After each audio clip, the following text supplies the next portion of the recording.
ouvrir nos Bibles dans l'Évangile de Matthieu, au chapitre 18. Nous allons débuter la lecture au verset 15.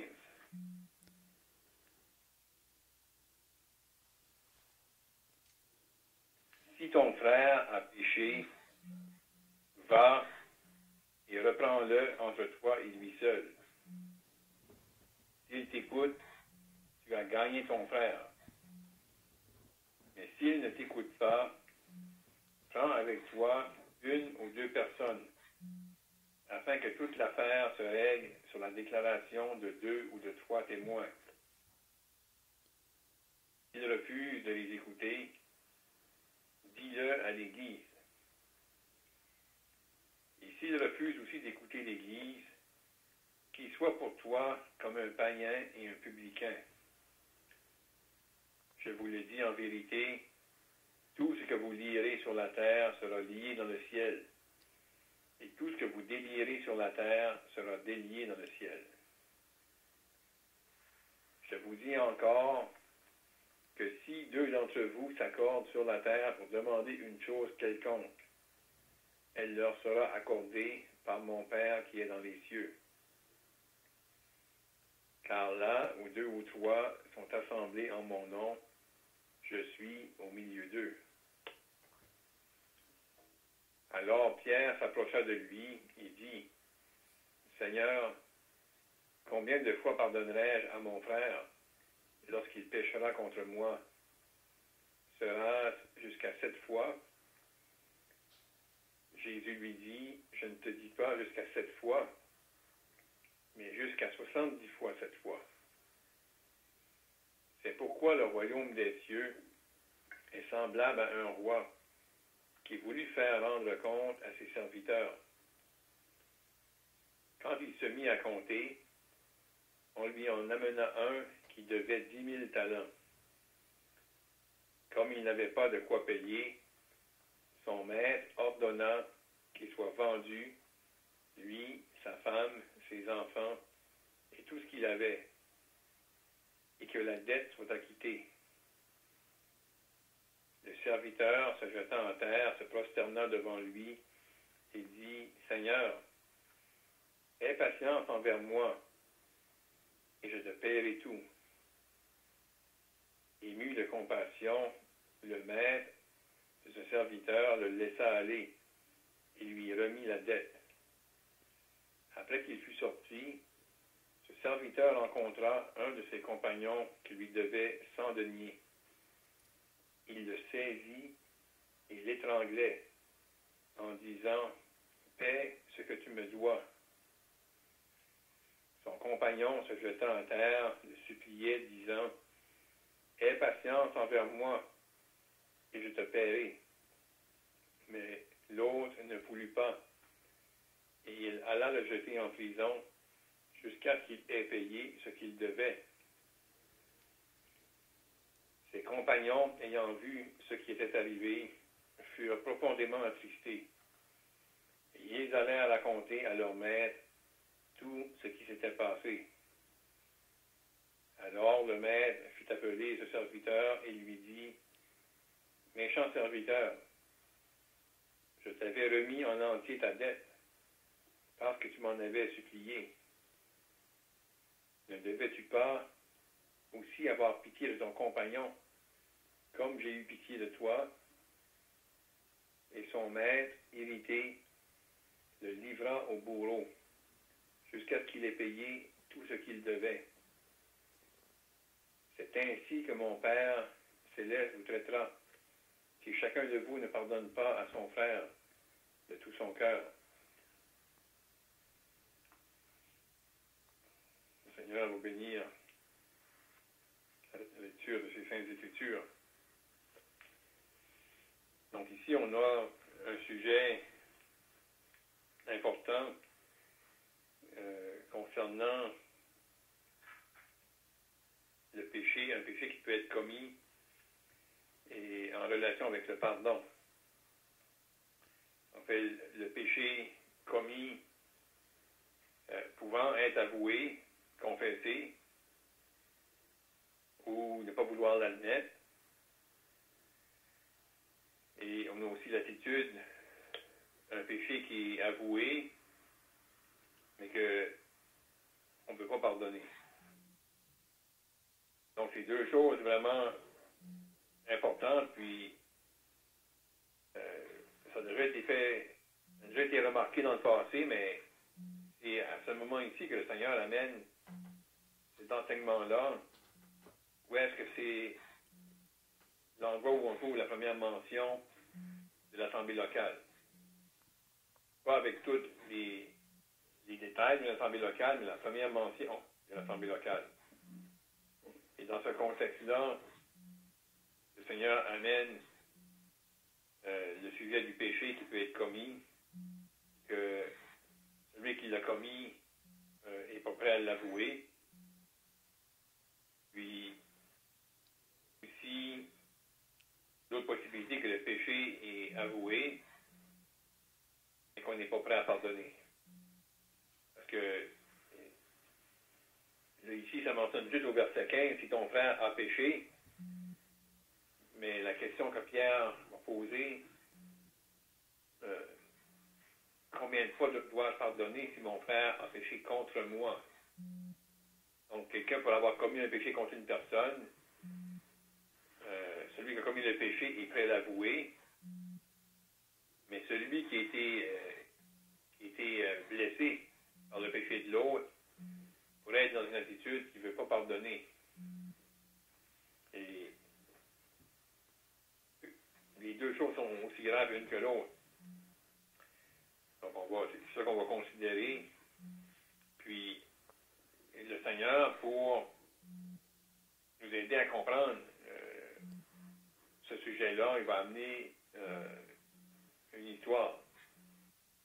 Après que Pierre a posé la question, combien de fois dois-je pardonner? Cela jusqu'à 7 fois. Le Seigneur va dire non, pas 7 fois, mais jusqu'à 70 fois 7 fois. Un autre évangile fait même référence. Le Seigneur va dire, même s'il a péché 7 fois dans une journée, 7 fois ils reviennent, puis ils demandent pardon, on doit pardonner. Là, le Seigneur va amener, après que la question a été posée, il va amener cette histoire-là aux disciples pour aider à comprendre. Parce qu'ici, on parle d'un péché qui est commis. Puis le Seigneur, comme on a mentionné, amène ce sujet-là dans le contexte d'une assemblée locale. Puis, idéalement, l'assemblée locale doit être composée de personnes qui sont sauvées. Il peut y avoir des gens non sauvés qui éventuellement s'infiltrent. Mais le désir de Dieu, c'est que ceux qui sont dans l'assemblée locale sont des personnes qui ont été sauvées, dont les péchés ont été pardonnés. Pas seulement un péché, mais les péchés. La multitude de péchés ont été pardonnés. Là, le Seigneur va amener cette histoire-là pour illustrer, faire un portrait pour aider à comprendre. Une personne qui avait une grande dette, sa dette a été remise. Ensuite, lorsqu'il sort libre, sa dette a été remise. Là, il rencontre un de ses compagnons qui lui devait quelque chose. Mais ce qu'il lui devait, c'est vraiment minime. C'est insignifiant par rapport à la dette que cet homme-là avait envers son maître. Et c'est comme si pour un moment, il a oublié la compassion que son maître a eue, qui lui a remis la dette, mais il va avoir une attitude vraiment dure envers son compagnon qui lui devait une petite somme par rapport à ce que lui devait à son maître. Puis, on va arrêter les commentaires, on va juste faire remarquer que lorsque cette chose-là prend place, qu'est-ce qui a été l'attitude des autres compagnons quand ils ont vu ça? Eux, ils ont été attristés par la situation. Ça a produit en eux de la tristesse. Puis, ils sont allés parler au maître. Ils n'ont pas parlé ça entre eux autres. Ils sont allés voir le maître. Ils ont remis ça entre les mains du maître. Donc, on va voir ce que le maître va faire par la suite. Puis on espère qu'en considérant ces choses-là, que le Seigneur va nous accorder de l'aide et que, comme on a mentionné, il peut y avoir deux attitudes face au péché. Qu'on n'est pas prêt à l'admettre, le confesser, ou qu'on n'est pas prêt à pardonner. Puis les deux vont avoir un effet néfaste parmi les croyants, puis en particulier ici au sein de l'Assemblée. Donc, on encourage les frères à participer par des questions, des commentaires, que ce soit Dieu puisse encore nous parler par cette Sainte Écriture.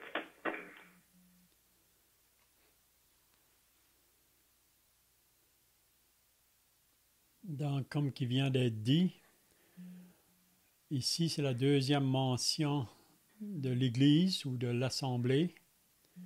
La première mention de l'Église dans le Nouveau Testament, c'est dans Matthieu 16. Probablement vous vous rappelez quand Jésus a dit à Pierre, « Tu es Pierre, et sur cette pierre, je bâtirai mon Église. » Donc on pourrait dire là, c'est plutôt l'Église sous son aspect universel. Mais dans Matthieu 18, ici, quand il mentionne l'Église, c'est plutôt sous son aspect local. Parce qu'on sait que le désir de Dieu, quand que l'Évangile va dans une localité, son désir, premièrement, c'est voir des âmes sauvées, ensuite obéir dans les eaux du baptême, pour ensuite être réunis ensemble dans cette localité pour être un témoignage pour Dieu. Puis on sait que dans une assemblée locale, Dieu va élever des bergers pour prendre soin du troupeau.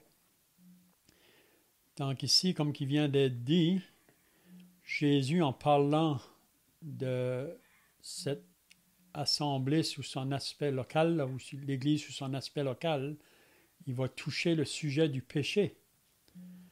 Donc, qu'est-ce qu'on peut apprendre par là?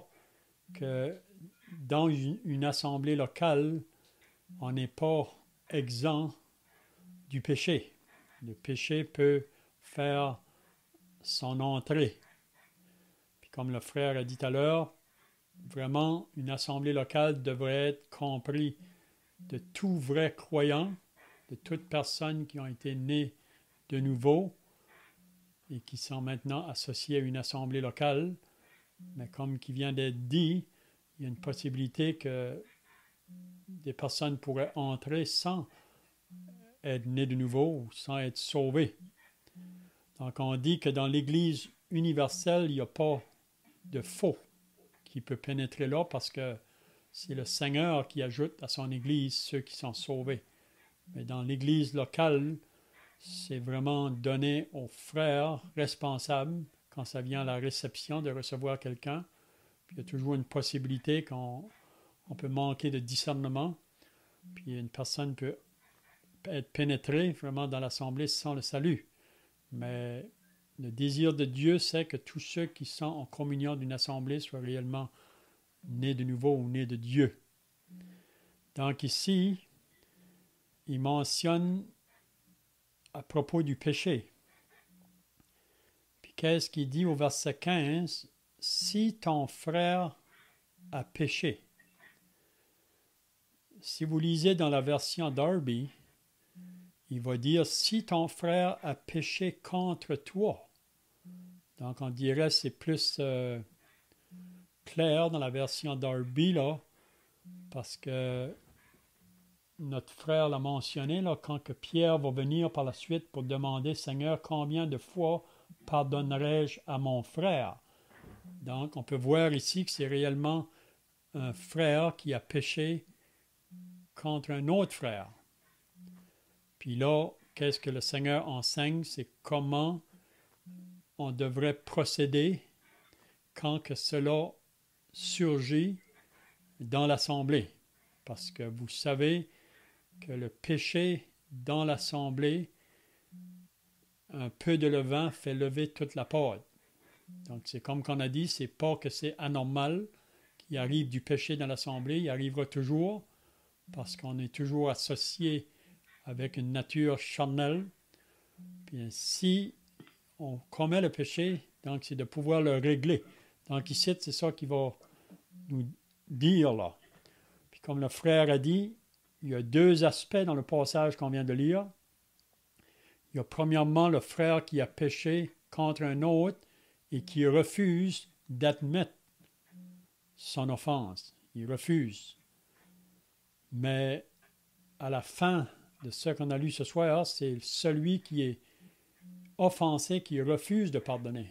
Donc, comme le frère a dit, c'est aussi mal un comme l'autre, là. Donc, avec l'aide des frères, on peut continuer donc là dans la pensée. Donc, qu'est-ce qui veut dire? Donc, si ton frère a péché, va et reprends-le entre toi et lui seul.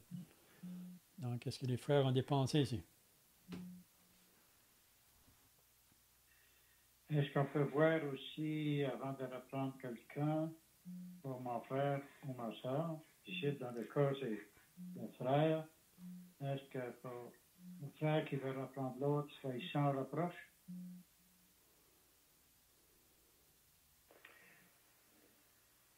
Ici, finalement, comme Léon l'a fait remarquer, dans la version Darby, c'est plus clair, c'est une personne qui a péché contre une autre personne.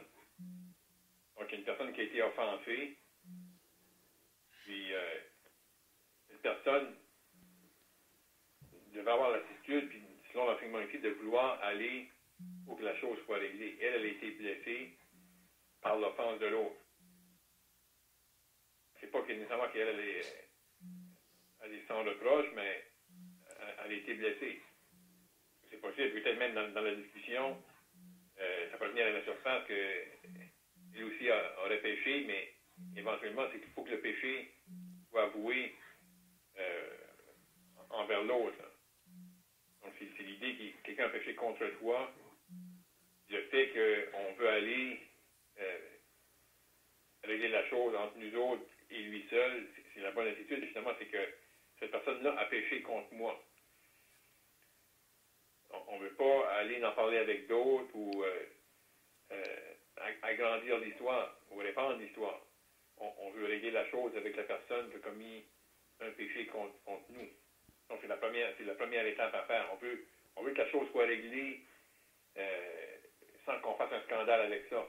La personne a péché contre nous, contre moi. Moi, je vais aller pour que la chose soit réglée avec mon frère ou avec ma soeur qui a péché contre moi. Mm-hmm. Comment un test pour une personne qui professe d'être sauvée? Parce que c'est pas naturel à l'être humain de pardonner puis d'approcher quelqu'un pour lui demander de se confesser. Certainement, ça c'est une des choses que le Seigneur veut emmener ici en parlant de ses enfants. Après que les disciples ont demandé qui était le plus grand parmi eux autres dans le royaume des cieux, ici, le plus grand, c'est celui qui va s'abaisser. C'est quelque chose qui n'est pas facile d'approcher quelqu'un. Je ne sais pas si, d'après moi, ça aurait dû arriver à chaque chrétien. Moi, ça m'est arrivé d'approcher quelqu'un qui t'a offensé. Va et reprends-le. C'est pas facile à faire, ça. C'est pas dans notre nature. Il faut vraiment avoir l'Esprit de Dieu, puis prier aussi avant de le faire, que Dieu puisse faire en sorte que la personne va être ouverte à écouter. Puis la personne confesse, la chose est réglée. Et si la personne aussi qui a été offensée peut dire, pourrait penser peut-être, tu m'as offensé, ben, va y rendre sa monnaie. Ça, c'est pas bien non plus. Mais si le frère qui se repent, c'est fait. Faut pas dire non plus que je t'avais pardonné, oui. Ça, c'est pas bien non plus. Je pense que c'est la meilleure chose, c'est prier, la chose est réglée, puis c'est merveilleux. Comment de ne pas pardonner à quelqu'un qui nous a offensé une fois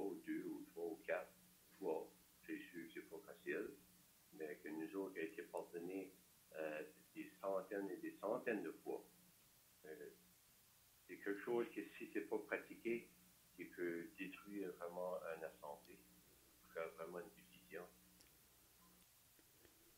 En parlant de pardon, quand on pense au Seigneur, hein, et dans la prière de notre Père qui est citée, on peut dire, pardonne-nous nos offenses comme nous pardonnons. On a été pardonné, du côté, la personne qui a été offensée doit pardonner aussi.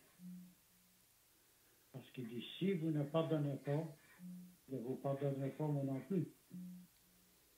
Et comme enfant de Dieu, on a été pardonné, on doit pardonner aussi. Des fois, on peut blesser quelqu'un, ou pécher contre quelqu'un sans le vouloir. La chair, des fois, peut prendre le dessus. Ben, si on a réellement la vie de Dieu en nous, on ne pourra pas s'endormir sur cela. Oui, ici, vraiment, le Seigneur ne mentionne pas la nature du péché, mais on sait une chose, que ce n'est pas un péché qu'on voit dans 1 Corinthiens 5, là, parce que vous savez qu'il y a des péchés qui peuvent être faits dans une assemblée locale qui demande l'excommunication, le moment que ce péché-là a été commis. Mais ici, on ne voit pas vraiment à la première vue que c'est un péché qui peut apporter la personne à l'excommunication, mais on voit par la suite que si la personne qui a offensé refuse d'admettre qu'elle a offensé, là, ça pourrait l'amener à l'excommunication de l'Assemblée. On voit ça. Donc, ici, donc, c'est pas question si le frère a péché ou qu'il a pas péché, c'est vraiment qu'il a péché, là. Donc, si ton frère a péché contre toi, c'est ça qu'on lit dans Darby, donc, la personne qui a été offensée, c'est elle qui doit faire le premier pas, si on peut dire. Ça dit qu'elle doit aller reprendre l'autre, puis il faut le faire vraiment dans une attitude humble, puis aussi dans une attitude de prière, comme qui a été dit, c'est très important. Donc, ça doit se faire entre les deux personnes. Comme le frère a mentionné tout à l'heure, on ne va pas dire ça à toutes les autres autour de nous, on le dit à la personne qui nous a offensés. Va et reprends-le entre toi et lui seul, s'il t'écoute. Donc, s'il écoute, c'est vraiment la chose à faire, vraiment. Il dit, tu as gagné ton frère.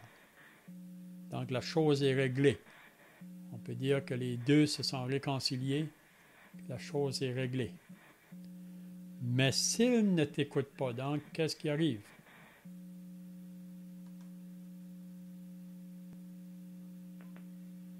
Quelque chose qui amène de la joie aussi lorsque cela se fait, que ça se règle. Ça se règle, puis c'est fini là. Ça crée une joie.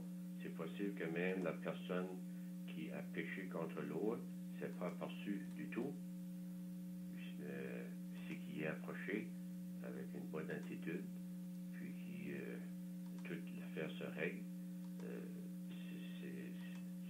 Ça fait une bonne communion. C'est quelque chose qui est bon. Mais le verset 16, mais s'il ne t'écoute pas, on aurait tendance, on va laisser faire. On va laisser faire, peut-être qu'il va y arriver quelque chose, une bonne journée, puis il va se réveiller, puis il y a quelque chose qui va y arriver. C'est pas ça que la parole de Dieu dit. Si tu n'écoutes pas, ça dit la procédure à suivre après. C'est pas facile non plus, mais c'est Dieu qui le demande. C'est pas le voisin, c'est pas un prédicateur. Il faut que ce soit fait avec soin, comme que cela dit, prendre avec toi une ou deux personnes. Peut-être des personnes qui étaient au courant de la chose, ou ça ne le dit pas, mais il y a une procédure à suivre qui est pas facile non plus, mais certainement que Dieu va bénir si on le fait comme la parole le demande.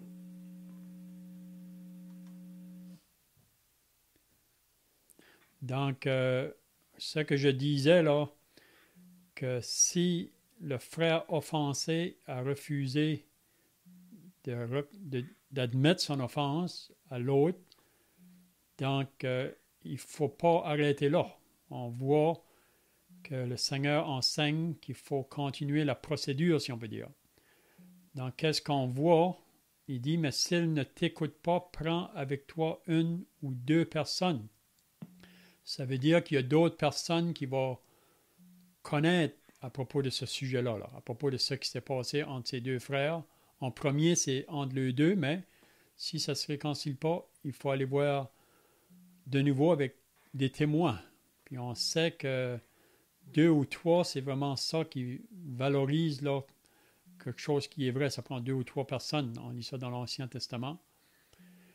Donc là, on va de nouveau vers le frère qui a offensé l'autre avec des témoins. Mais là, ça nous dit, s'il refuse de les écouter, dis-le à l'Église. Donc, on voit la deuxième procédure. Le frère va avec des témoins, mais l'autre refuse encore. Donc, qu'est-ce qu'il faut faire maintenant? Est-ce qu'il faut arrêter là? Non. Il faut le dire à l'Église. Donc, c'est bien de souligner ça.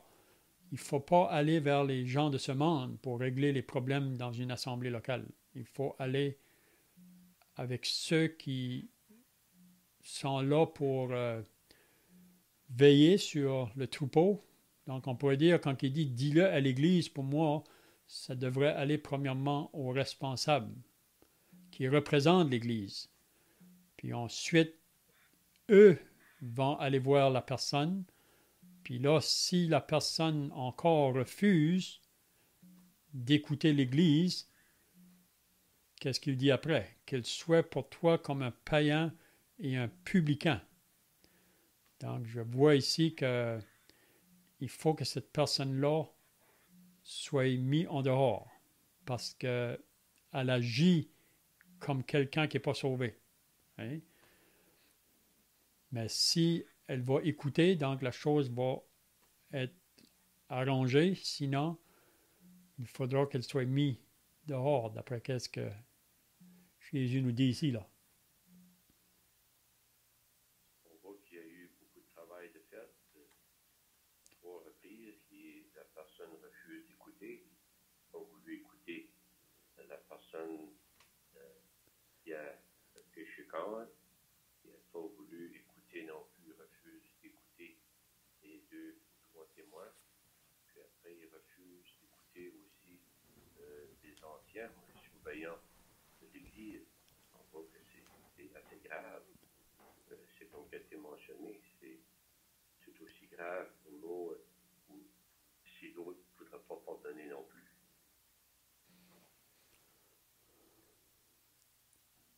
Donc, une chose qu'on peut dire aussi, que quand la personne doit être mise en dehors, donc les responsables doivent l'annoncer à toute l'Assemblée. Parce que toute l'Assemblée doit être au courant que la personne qui a offensé l'autre refuse carrément d'admettre son offense, ou refuse d'admettre qu'elle a péché.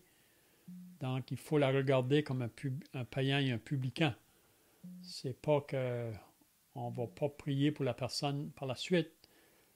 Puis aussi, je ne pense pas que ce soit bien d'avoir des relations avec cette personne-là trop. C'est pas qu'on ne va pas lui dire bonjour, mais de ne pas avoir des discussions avec la personne. C'est toujours dans le but là, que la personne reconnaisse sa faute, puis qu'elle revienne, qu'elle soit repentante, puis qu'elle revienne. Oui? Donc ici, vraiment, on voit que c'est un cas qui ne devrait pas être amené à l'excommunication si la personne se réconcilie, là, mais sinon, ça peut amener la personne à l'excommunication de l'Assemblée.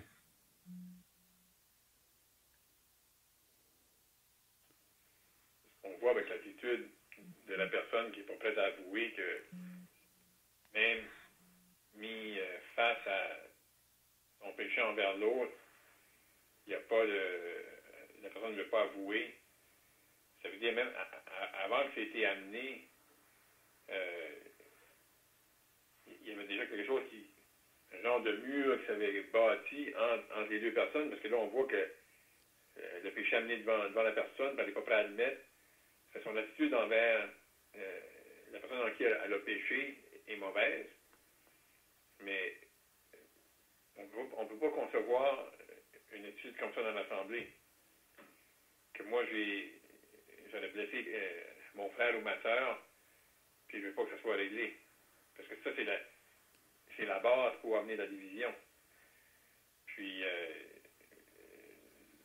Saint-Esprit ne peut pas travailler pleinement dans une assemblée qui est dans une condition comme ça. On le voit dans l'exemple de l'assemblée de Corinthe, où il y avait plusieurs divisions, puis comment ça a amené le désordre, puis ça s'est rendu vraiment grave. Mais on sait que Dieu a mis sa main, il y a eu de la restauration par la suite.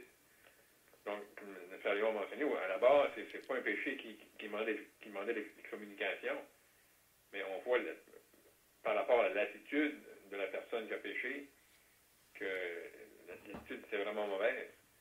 Puis éventuellement, ça amène à la discipline, à l'excommunication. Le sujet de la discipline, c'est pas un sujet qu'on aime de faire dans une assemblée, mais parfois, il faut que ça soit fait.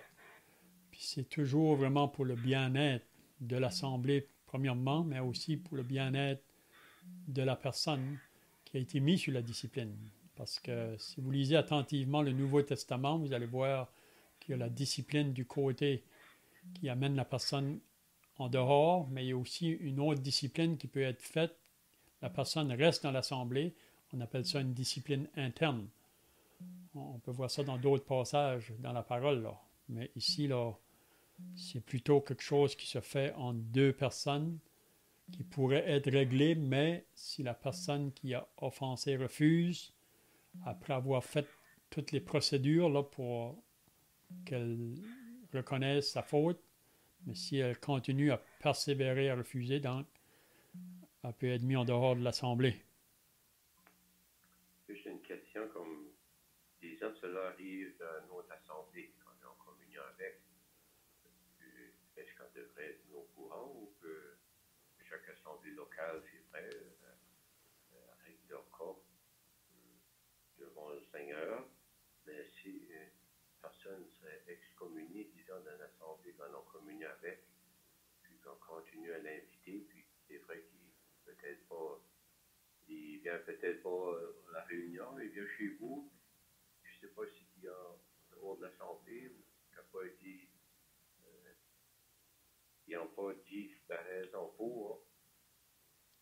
Ferais-tu qu'on serait avisé? Je me demande juste si quelqu'un a été mis dehors de l'assemblée à cause d'un péché qui n'a pas été réglé.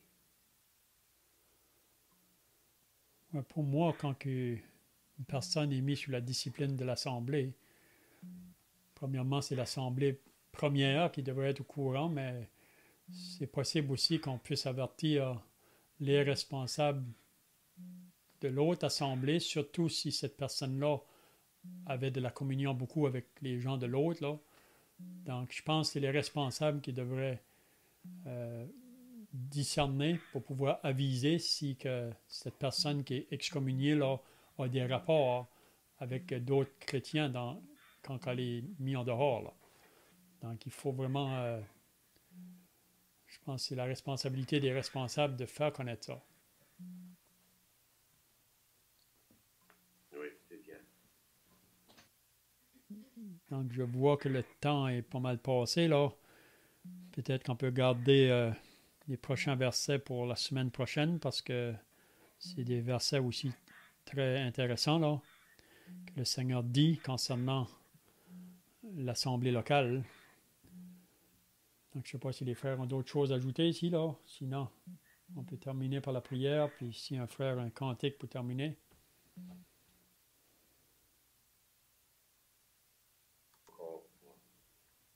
À cette parole, Dieu te prie, tu nous aides à la mettre en pratique. Nous savons, Dieu, ce sujet est très important que nous allons considérer ce soir.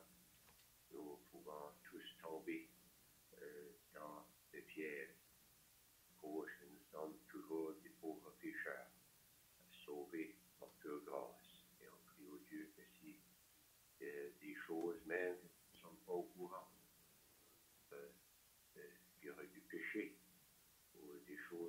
confesser au Dieu, cela pourrait se régler, afin au Dieu que nous ne perdions pas communion et des bénédictions envers ton peuple.